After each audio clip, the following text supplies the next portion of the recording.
Well, I think really social science is kind of totally key to the management of the Clyde. Obviously, having an understanding of the ecosystem itself is really important, but years and years of study into the way that science is used in policy shows that it's very rarely a direct causal link between we have this knowledge and we know what is best and actually the decision that comes out at the end. And social science really kind of fills in that gap of trying to understand how knowledge gets taken up and how it gets used by different parties and how we end up with a decision at the end. So in terms of the management of the Clyde, I think it's really, really important to kind of look at that dynamic as well as the natural system.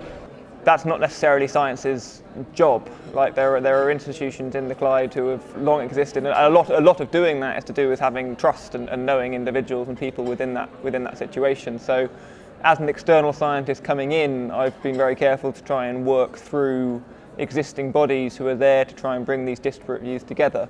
And if I can bring certain methods to kind of assist these bodies in doing that, then obviously that's great. But I think it's very, very difficult to come in as an outsider and try and say anything definitive about whose view is more valid than the other person's.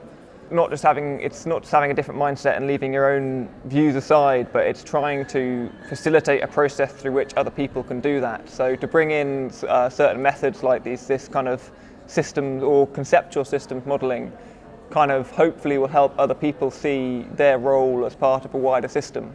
And by building up that understanding, not just of the whole system, but of their position in it, hopefully you can kind of help people to see other people's views. And even if they don't agree, it's not about trying to make everyone coalesce around the same idea of what is right, but it's more trying to make different parties understand that there are other valid opinions out there that do need to be accounted for. So it's having that big picture, but not with the kind of intent of making everyone come to the same conclusion, but just to make people understand their position within that.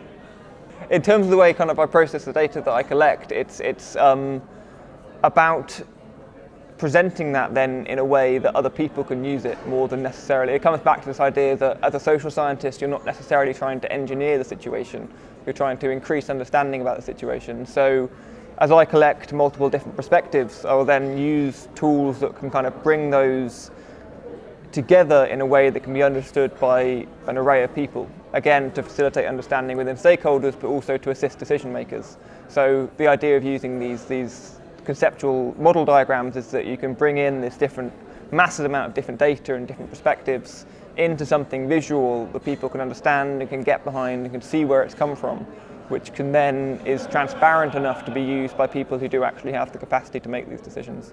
So again, it's not about engineering the situation, it's about facilitating the process. So the way the conceptual model looks is you can really think of it as almost like a mind map is how people might relate to it. But rather than being only unidirectional, you draw in arrows connecting different nodes to each other. So these nodes might be part of the social system, so they might be someone's belief about something or the certain type of behaviour, or they might be part of the natural system in terms of a particular fish stock or a particular resource.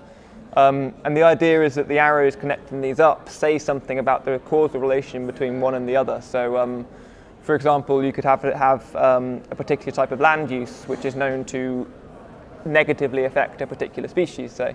So you'll draw an arrow between the two saying the more you use the land like this, the more the negative impact is going to be on this node here. And by pulling all that together, you can start to see quite graphically different potential feedback loops within that system that might have escaped your notice had you not kind of laid out all that information in that way.